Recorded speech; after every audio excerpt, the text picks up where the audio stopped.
What's in a picture? Well, it depends on what's in it, especially when it involves the election. A video surfaced late last week that showed someone destroying ballots marked for former President Donald Trump in Pennsylvania. Here's the video in question. Donald Trump again.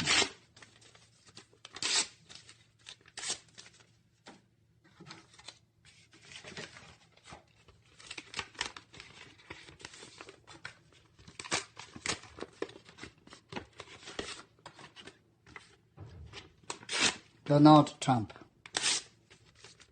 Motherfucker.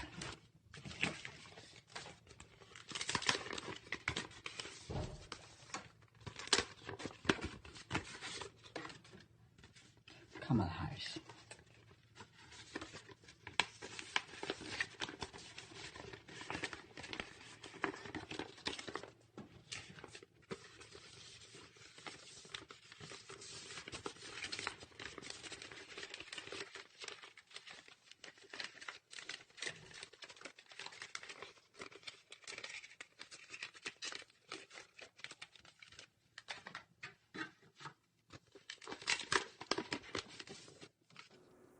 CBS News reported on the video. Rising could not identify the original source, but it turns out the video was fake.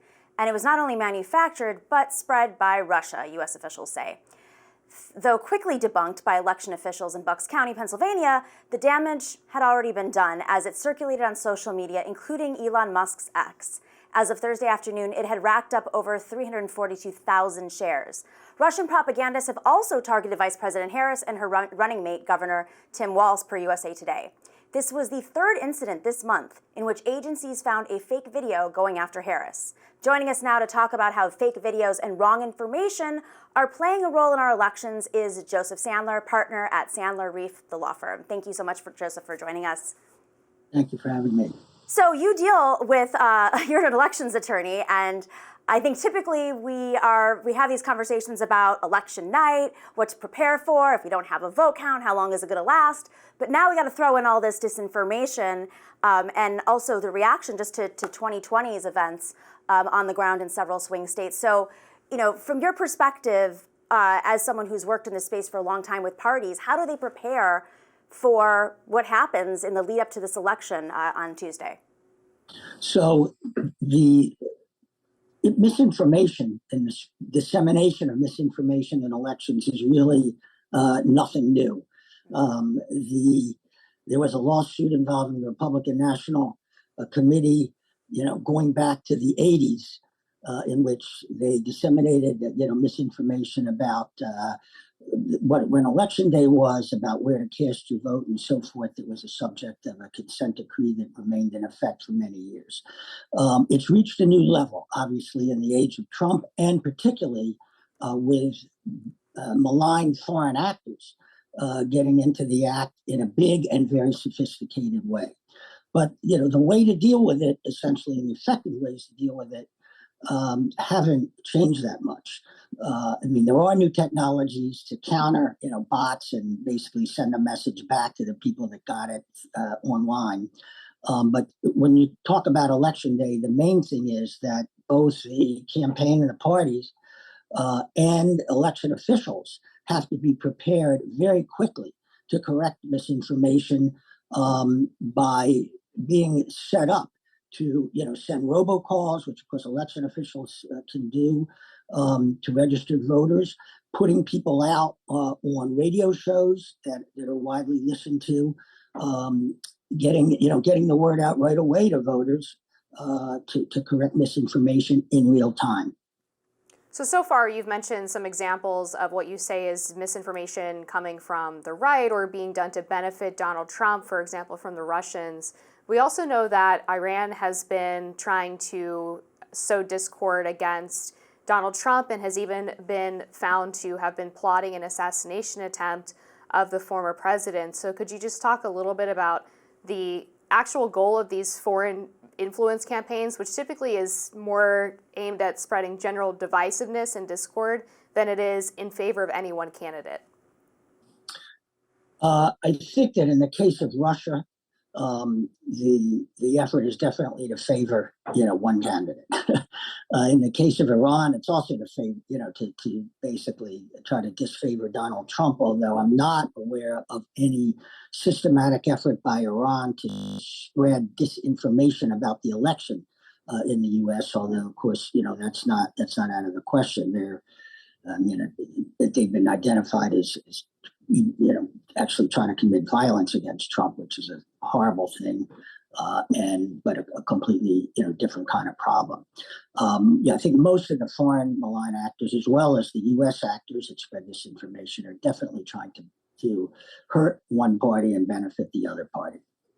Joseph, going back to 2020, we saw quite outrageous events occurring at polling stations in swing states. I'll recall in Arizona, and I believe it was Glendale or in Maricopa County, there was an event where Alex Jones showed up at a polling site. There were reports of intimidation of voters, to the point where now folks have had to find money in the budget to prepare for Election Day. And I heard in a report, I believe it was with NPR, that in that same polling location in Arizona, and I think several others, they even have snipers that are going to be on the roofs around the facility just in preparation. Obviously, authorities, not random snipers.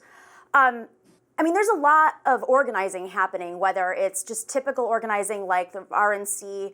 CNN reported the RNC is trying to get poll workers to show up on their behalf. But I assume Democrats do the same thing. But what are you seeing? Like, what are the unusual events that parties are preparing for actual Election Day that could potentially be interference? Well, I think that the Republicans, there's concern that Republican poll observers will, attempt to intimidate or interfere with voters. But the basic training that we've seen for Republican poll watchers, to the extent that they're just doing what they're allowed to do in terms of observing, it's perfectly appropriate. Likewise, the Democratic Party, certainly in all the battleground states and many others, will have virtually every polling place covered with an observer who can report any problems or issues with people voting and try to get those problems resolved in real time. That's what the voter protection programs of the Democratic Party, organized at the national level and through the state parties, attempt to do. I think that with respect to the threat of intimidation and even violence, harassment at the polls, we are going to see that again, and we may see more of it. And election officials are absolutely prepared for that. And I think law enforcement is prepared for that. Although there is a perennial problem of election officials in these county election boards not having, all the resources they need to do it. But this is not going to be a surprise. They are prepared. I just want to push back a little bit, because you said earlier that the domestic misinformation, as you referred to it, from people within the U.S. is all aimed at helping one candidate as well. But we've also seen plenty of viral misinformation coming from the left, whether it's people speculating that Trump staged the assassination attempt in Butler, Pennsylvania. That even came from Reid Hoffman, a Democratic mega donor. We saw Kamala's Wins, the viral Twitter account, falsely claiming that Joe Burrow had endorsed Kamala Harris. So I find it a little bit troubling that throughout the interview, you've basically tried to pin this on one side of the aisle. Well, I think you have to just, obviously I'm a Democratic side election attorney, and election attorneys tend to be on one side or the other. I think that the kind of misinformation you're talking about is obviously to be condemned when it comes from our side as well. But what you cited is not specifically about the election. It's not information people are destroying ballots. This, misinformation about whether people can register the same day, where they vote, how they can vote.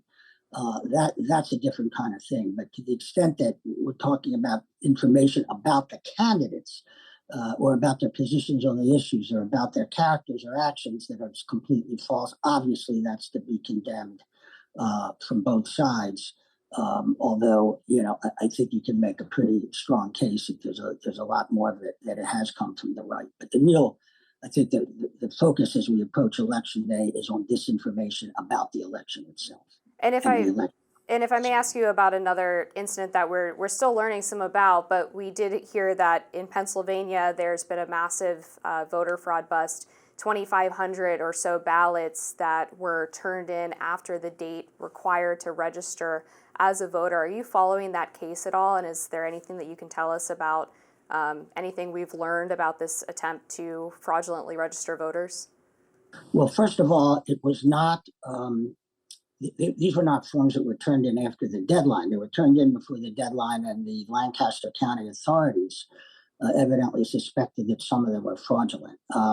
Information, I don't think there's any indication that it's anything like 2,500 forms. And as of this point, we don't know, how many applications are involved and what the specific issues are. But clearly, county boards are supposed to be checking these and identifying instances where of invalid registrations, and those people won't get on the rolls.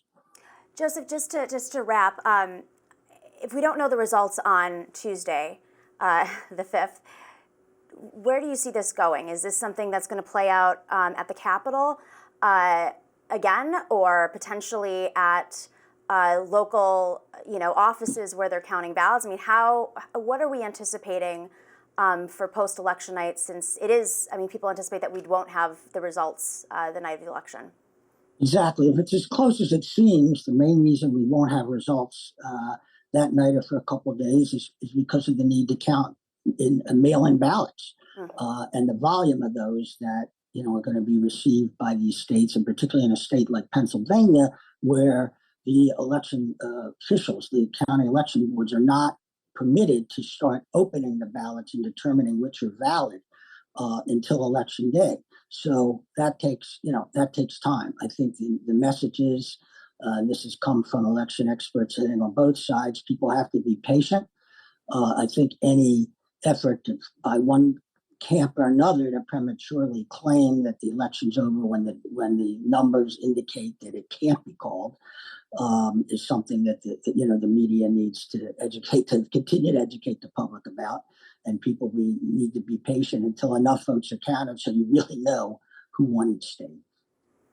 Well, we're going to be learning as we go, as we often do in these tight elections. I'm old enough to remember 2000 and 2020. Thank you so much for joining us, Joseph.